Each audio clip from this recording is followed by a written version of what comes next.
Our story begins with Ethan Frome and John Powell and Zena Frome and Maddie Silver.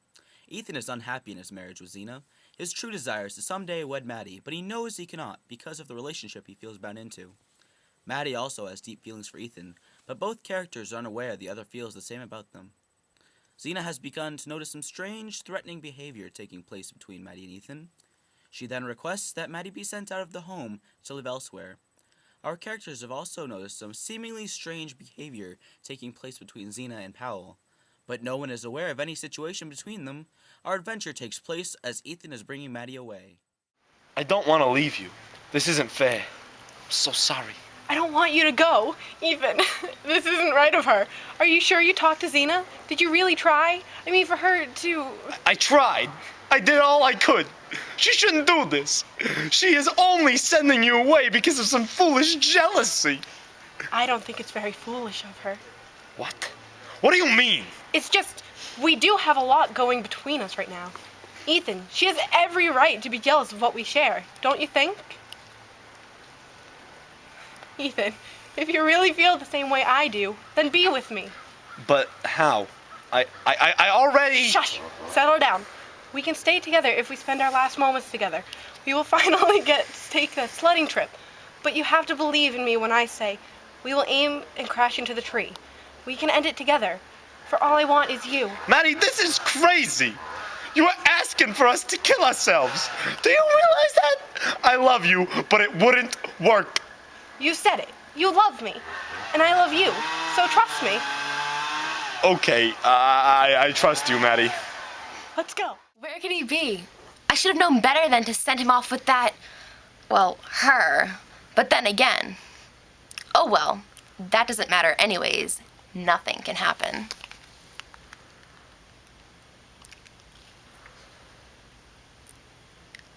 Hello? Powell? Yeah, hi, it's Zena. Can you come here? Zena, open up! Is everything all right? It's Ethan again. He's gone off with Maddie for good this time. That's great news. Well, it would be if I could be sure about it. I need to bring him to town so I can get to the station and ask if Ethan has been by. Then... We'll finally be together.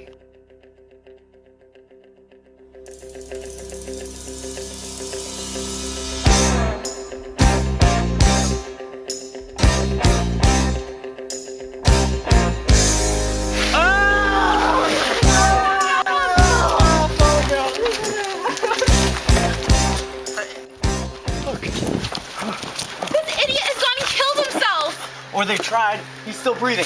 Come on, let's bring him in. Get on the side. Okay. All right. Get on the side. Fred, come on.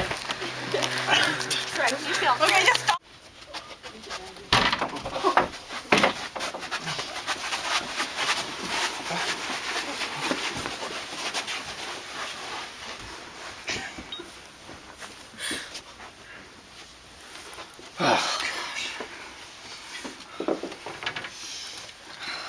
What's wrong?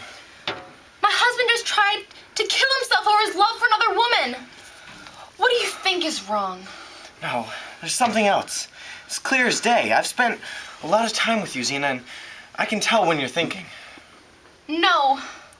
Well, yes. I mean, Well? I have to forgive him. What? Ethan! I have to forgive Ethan for running off and doing all those silly things. Silly things? He cheated on you. And I cheated on him. But he doesn't know about us. And you know all about him. Just kick him out. You have the reason. Then you realize, Zena, we can really be together. No, you'll never understand. This is our secret, John. If you really care and ever want hope to be together, promise me one thing. Anything. Don't let Ethan or Maddie find out. Okay, if it makes you happy.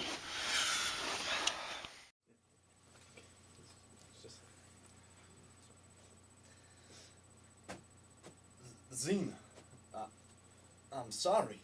You should be. To do such a thing to her? I mean, it's just... Hush, John. Ethan, it's okay. I forgive you. You what? You what? You are forgiven.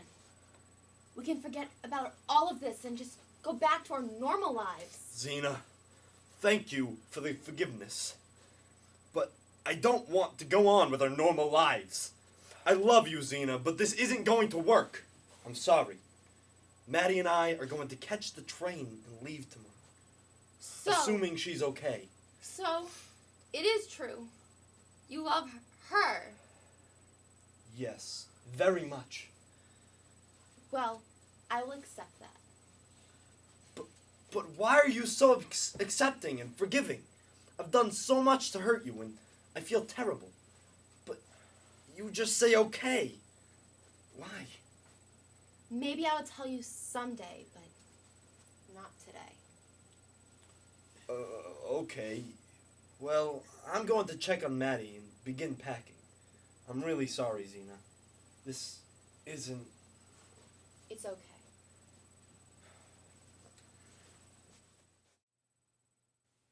Ethan isn't sure what to make of the situation, but he leaves the room to tend to Maddie.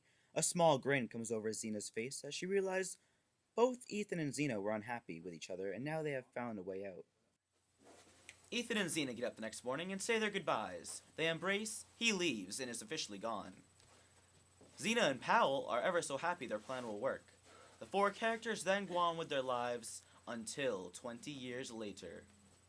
Ethan and Maddie moved away together to a new little town a few miles from their original home. This is where they came to get married and live together. Sadly, Ethan died a very tragic death from tuberculosis about 20 years later. Maddie then loses their house the two had earned for themselves. She had to make a decision for herself and chose to head back to the original Frome home in the hopes of another lifestyle there or some kind of reconnection. Maddie heads to the station with high hopes. She arrives in front of the original Frome home house. She takes a deep breath and knocks on the door. It creeps open to reveal old Xena in shock by the person standing in front of her.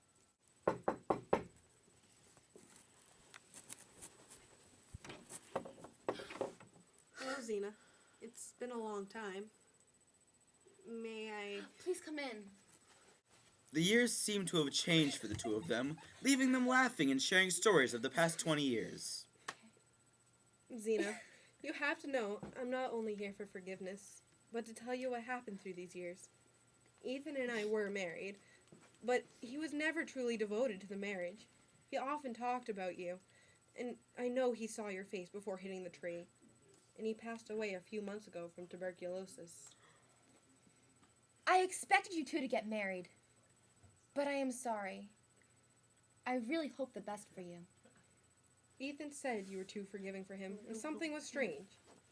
What was it that made you that way? Honestly, I have kept this a secret for 20 years. But I guess now is as good a time as any. Powell was my lover. We never got married, but he did move in when you two left. He died about 3 years ago from a heart attack. I've been here all alone, left with the house and belongings for all these years.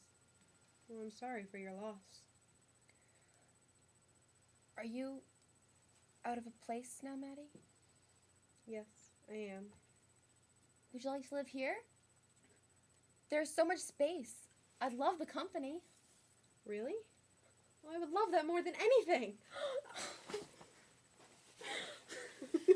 That's a script. That's a script right there. Action. Ready? Action. 2, Go. 3. Aim for the tree!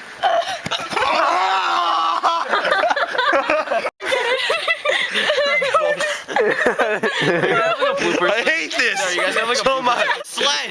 Your dog is a shit maniac. Alright, get in the sled! Get in the sled! Poop! 1, 2, No, don't count. 1, Don't count. Action. 1, 2, 3, 4, 5, 6. Go!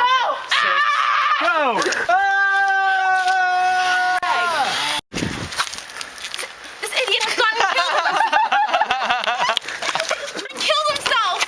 they tried.